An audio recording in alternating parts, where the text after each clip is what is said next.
Today, the coupling mode of oscilloscope is introduced: DC coupling and AC coupling.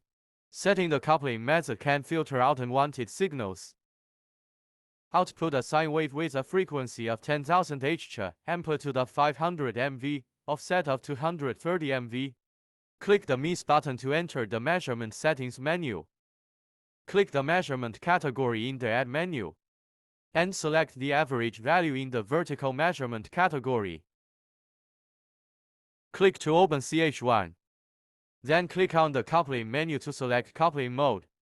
After selecting the coupling mode, the current coupling mode is displayed on the channel label. Select the DC coupling mode. The average value displayed is 229 mV, at which time the DC component and AC component of the measured signal are present. Select AC coupling mode. The average value displayed is 5 mV, at which time only AC components are retained and DC components are removed.